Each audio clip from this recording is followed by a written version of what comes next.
It's a beautiful day out today. It's minus 27, and so I'm feeling like I'm going to take us out for a ride and show you guys some stuff out at the lake. Hi, I'm Shen. I'm a 40-something-year-old gamer that's rediscovering something that was lost to me many years ago. My passion for being outdoors. Join me in my outdoor adventures.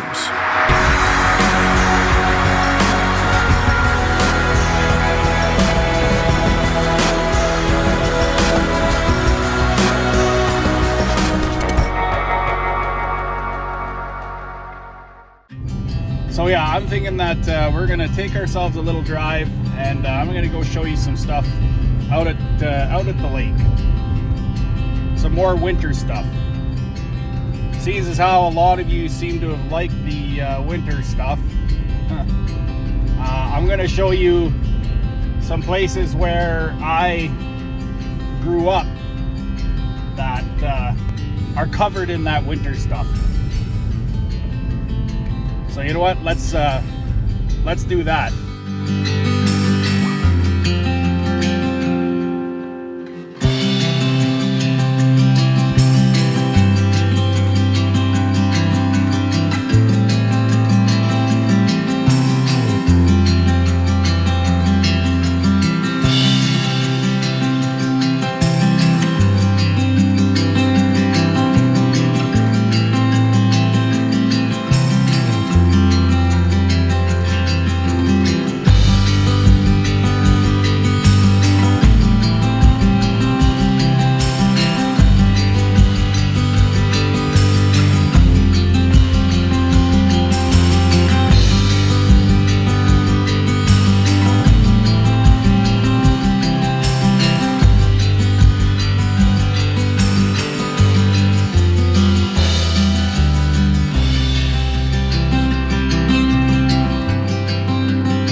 Alright, so yeah, it is minus 27. We're out here at the Clearwater Lake Airport, the Pie Airport, whatever you want to call it. It's a little windy out. I don't know if you can hear it in the mic or not.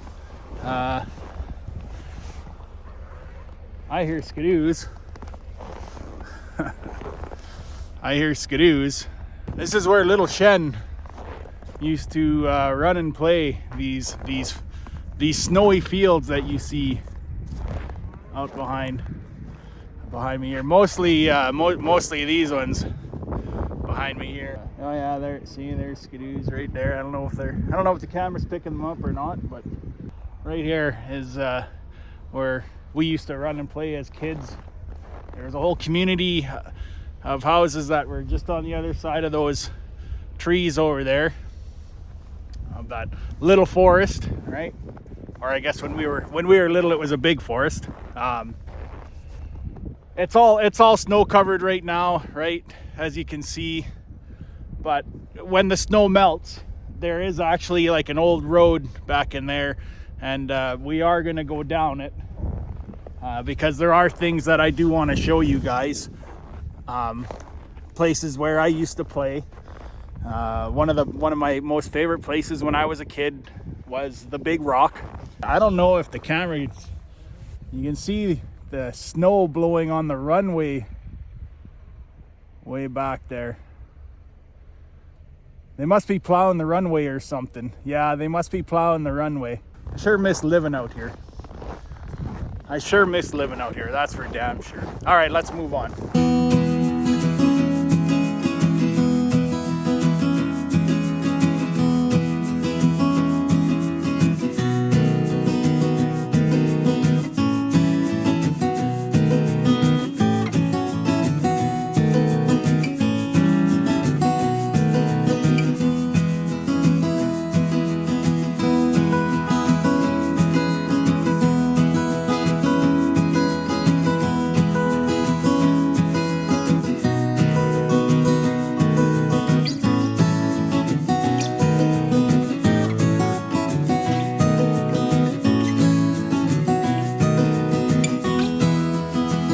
right, so where I am now is in the parking lot of the terminal. Behind me is the runway, right?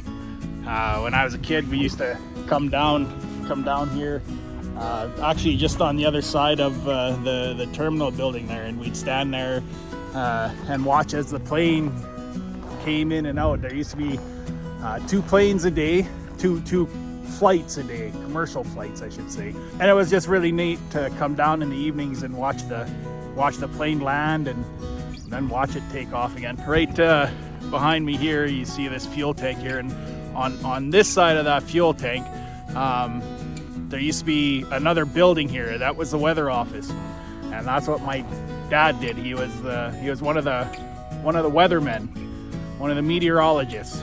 Now right behind me here there used to be a huge silver hangar. It was massive hangar, and the doorway opened on this side.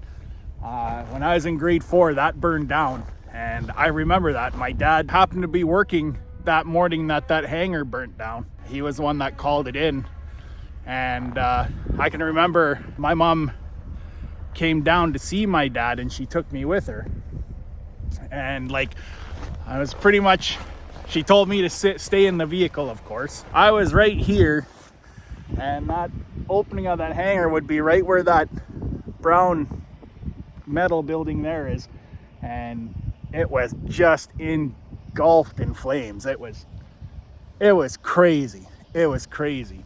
And the big door, boof, fell down, and just flames everywhere. It was an intense thing to see, you know, for someone in grade 4. I'd come and visit my dad at work all the time, and I had my own locker there. Like, yeah, I'd show up and I'd work with my dad for like, you know, an hour or so, and then I'd hop on my bike and go play other places and stuff like that. I'm imagining there's a lot of wind noise that's being picked up by the mic right now, because there's a, I mean, you can see the flag there. There's a bit of wind today. There is a wind chill is a factor today. So yeah, that's another place. Let's move on to the next one. This is the terminal, the Paw Airport. It used to be called the Paw International Airport. Now it's just the Paw Airport. And right down in here was where we would go as kids to watch the plane land and take off. And there used to be another little building here that was Claire's store, so that's where we would go to get our chips pop in a bar. And this blue building here, this is where the weather office is now.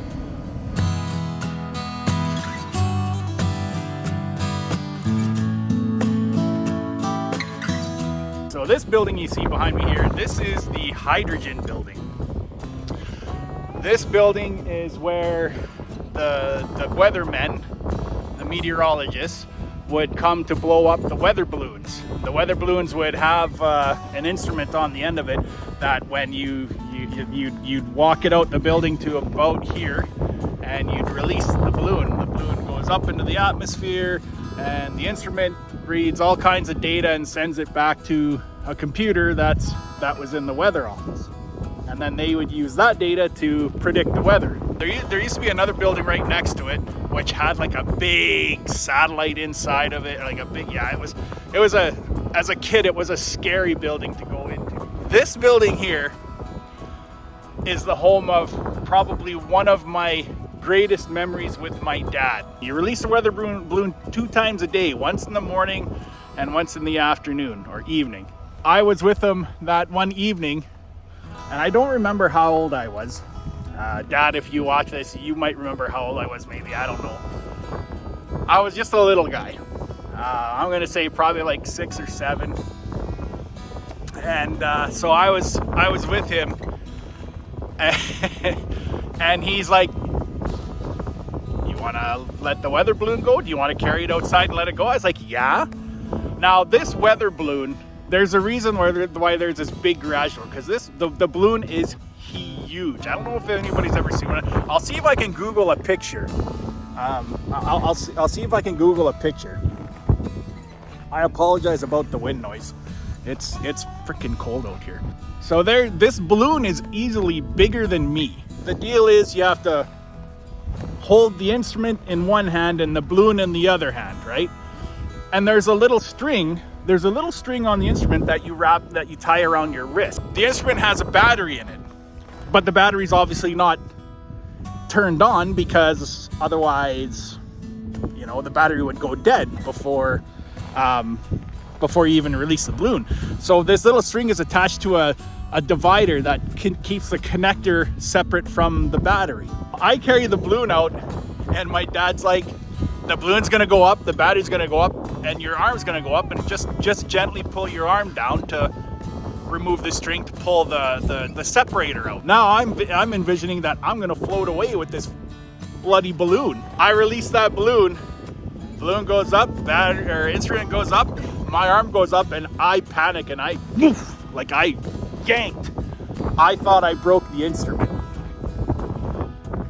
I didn't though. I didn't break the instrument, so that's good. He definitely had to be there. Like I was scared. This wind is really biting, so let's get back in this warm vehicle.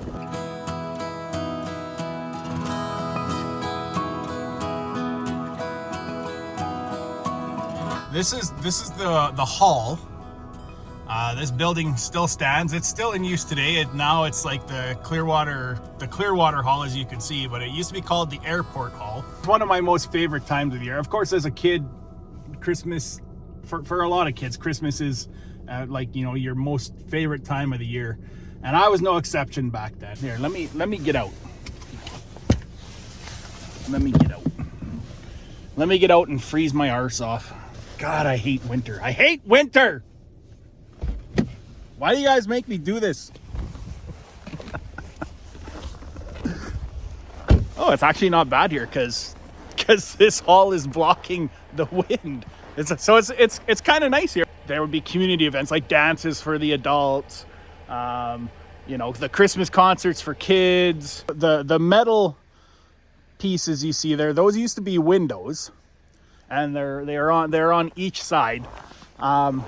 Christmas concerts here were always a good time. I really wish I could go inside and show you guys the inside, but it wouldn't matter because it's been all renovated from what it was when I was a kid anyway. There was always a Christmas concert where the kids would get together, we'd put on some kind of like little show for the adults, and then Santa would show up, and it was like usually I think 2 or 3 weeks before actual Christmas, but Santa would show up.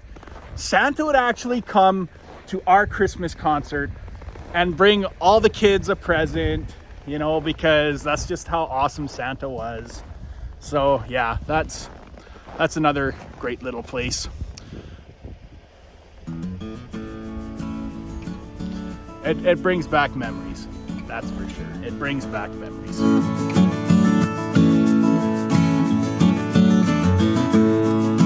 Compared to me, that's like above my waist.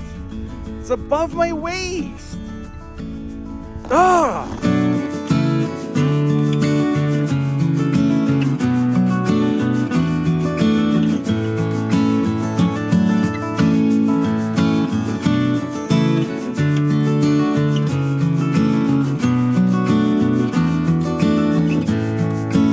So behind me, you see the water tower. Not in service anymore, but that used to hold the water that the airport would get to all the houses, and it came from Clearwater Lake. It was the best water in the world. Think of it like having pure bottled water, actually better than bottled water, right from your tap. Delicious. Probably shouldn't say anything about this, but I mean, it's been, 30 years. Climbed that thing twice, right to the top. Yeah, I'm pretty sure my dad's gonna watch this. And remember, Dad, I'm a big guy now. I don't think you can take me over your knee anymore. But one more stop. Probably gonna be the worst one of them all today because of the wind. But we're gonna go down to the pump house, right on the shore of the lake. So here we are down at the pump house. Pump house is right here. Obviously, that used to pump the water up to the water tower, which No, you can't see the water tower from it because it's way over there. Anyway, this is like one of the main boat launches out onto Clearwater Lake. Of course, there ain't no boat launching going on now because as you can see, the lake is frozen solid. I'm gonna climb up on this this hill here and take a shot out across the lake there, and you can see some ice shacks and stuff out there.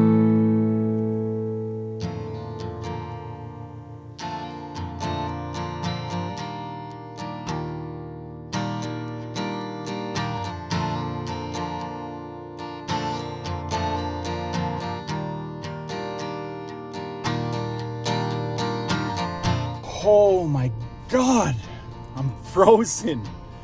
I am frozen. I should have worn my neck warmer. So that's a little look at some of the places that I used to run around when I was a kid. When it warms up and the snow is gone, I'll go back into like where the houses were, because of course the houses aren't there anymore. But I can show you our old driveway anyway. when the snow melts. All right, guys, look. I don't know what the next few videos are going to be because, of course, it depends on weather. I was hoping to do something a little more outdoorsy, but yeah, it's bloody cold out again. You know, it's minus 27. You know, when you consider the fact that it's 1:30 in the afternoon and the sun is bright shining in the sky and it's still minus 27, yeah, it's not fun being outside in that. Yeah, this is going to be the part where I ramble on, by the way. I've sent away for a whole bunch of travel kits, if you will, travel guides. I've decided that on top of saving up for a van and for the stuff I need to convert it into a camper van, I'm also going to start putting money aside and planning trips that I've always wanted to take. And one of the trips that I've always wanted to take is there's a highway that starts in Swan River, Manitoba, and the highway number is Highway 83. It starts in Swan River, which is 2.5 hours south of me. And that highway, Highway 83, it runs from Swan River down to, I cannot remember the name of the place. But it's basically, it runs to the border of Mexico. And it stays highway number 83 from Swan River through Manitoba, then you cross into North Dakota, and all down through the states. It's Highway 83 or Route 83, I guess is what they call it. And you can Google it, US Route 83, and it's basically like a highway straight down the middle of the US. And I've always wanted to make that drive. I've sent away through each state website, North Dakota, South Dakota. I believe Nebraska is one that I had to email them to say like, hey, do you guys, because like the states will send you a travel guide and a free state map, like a free road map. It's good to have a road map so that you can like actually plot out a route and be like, hey, okay, let's go to this place this day. What's there to do there, right? Then there was Kansas, Oklahoma, and then Texas. You get into Mexico from the Texas border. So I'm hoping to do that trip if all works out the way I want it to, which let's face it, never does. It's not going to be this year. Maybe 2023, maybe 2024. The biggest thing I have to get is a vehicle, right? I need to get a van. I need to get my van. I need to find a van, and then I need to buy the van. And then I need to, convert it to the camper. I want to get these items, and I want to plot a route. It's going to be an awesome trip, and I can't wait to do it. I'm looking forward to doing that kind of stuff. Of course, it costs money. I need money, so I'm gonna have to work. I want to start doing this stuff now. I'm 45 years old. I'm gonna be 46 in a month and a half. And these are things that I've been saying I wanted to do since I was 20, and I haven't done them yet. I'm running out of time. Like Morgan Freeman said, get busy living or get busy dying.